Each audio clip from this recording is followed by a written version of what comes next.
kasih Anda terus di Mata Najwa, Senayan Rasa Baru. Mata Najwa mengundang 4 calon anggota DPR terpilih yang nanti insya Allah akan dilantik pada 1 Oktober mendatang.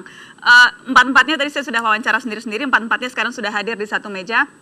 Yang jelas, abang-abang, kakak-kakak, Senayan Rasa Baru karena memang ada banyak wajah baru. 56% akan terdiri dari orang-orang baru. Anatominya menarik, mayoritas usia produktif antara 21 sampai 55 tahun dan mayoritas berpendidikan tinggi. 91% pendidikannya S1, S2, S3. Pekerjaannya 41% pengusaha, 24% politisi, 12% pejabat.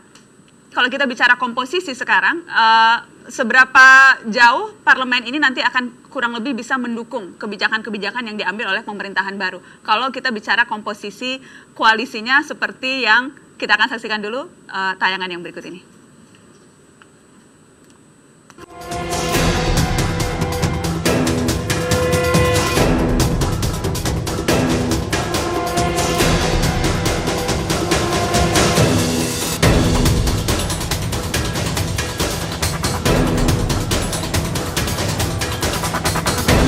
Itikat 7 partai bekerja sama secara permanen untuk mengawal Pancasila.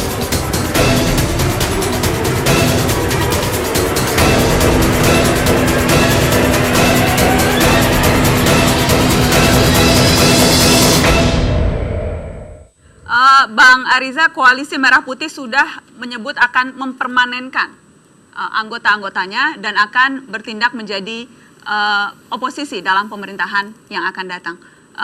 Bagaimana kemudian Anda memperkirakan apa yang akan terjadi pada pemerintahan dengan legislatif yang akan terbagi seperti ini? Ya betul, kita membangun komisi permanen dan soal dia posisi kita tunggu hasil MK. Kemudian yang ketiga, bagaimana ke depan, DPR ke depan, saya kira ini sangat menarik dan luar biasa ya. Di tengah banyaknya dominasi orang baru, tapi tantangan ke depan jauh lebih berat ya. Dalam suasana pilpres yang 2 calon, kemudian terjadi polarisasi yang seperti ini, kita harus jujur akan berdampak ke parlemen tentunya, siapapun nanti yang menjadi pemenang pilpres. Tapi saya kira ini satu yang positif dalam proses pembelajaran satu bangsa yang kita menempati urutan ketiga sebagai bangsa terbesar demokrasi di dunia ya. Yaitu apa? Yaitu siapa ke depan nanti yang akan tampil sebagai lembaga apakah eksekutif atau legislatif yang betul-betul memperjuangkan aspirasi rakyat. Oke. Tidak mesti harus eksekutif, bisa ada di parlemen atau sebaliknya. Atau kalau memang tujuannya untuk menyeimbangkan pemerintah tetapi bukan untuk mencari apa salahnya pemerintah. Betul. Lebih besar potensi yang mana Bang Adian? Kalau PDIP dan Nasdem gitu masih menjadi satu gerbong karenanya duduknya di sebelah sini. Lebih besar potensi yang mana yang terjadi? Ya pertama istilah permanen dalam politik saja sudah nggak tepat. Mana ada yang permanen dalam politik? Itu pertama. Kedua kita lihat kulturnya dan historisnya.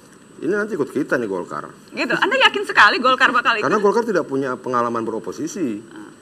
Ada beberapa partai di situ yang tidak punya pengalaman beroposisi dari tahun ke tahun. Golkar misalnya, P3 dan sebagainya. Dan pola partainya kan berbeda. Partai yang digerakkan oleh uang, dia butuh untuk mengambil sikap yang kompromistis.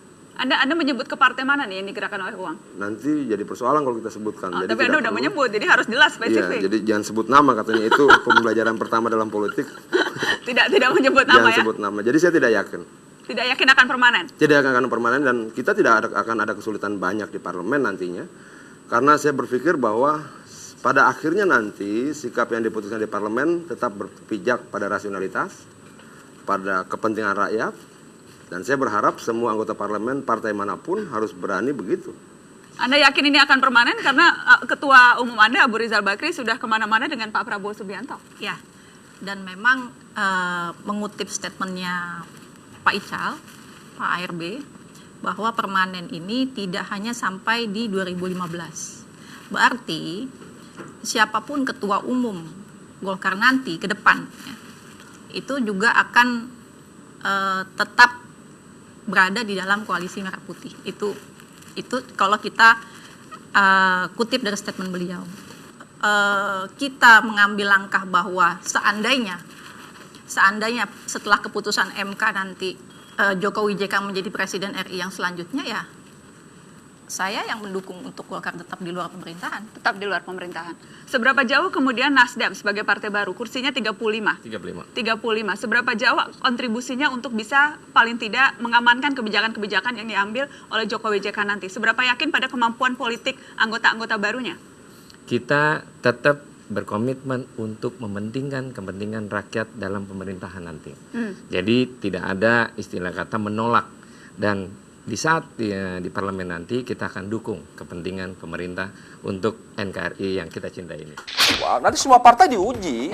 Semua diuji. Dan menurut Anda lolos ujian itu kalau tetap bersama-sama dengan Anda dan Prabowo. Kalau yang tidak, itu berarti tidak lolos ujian.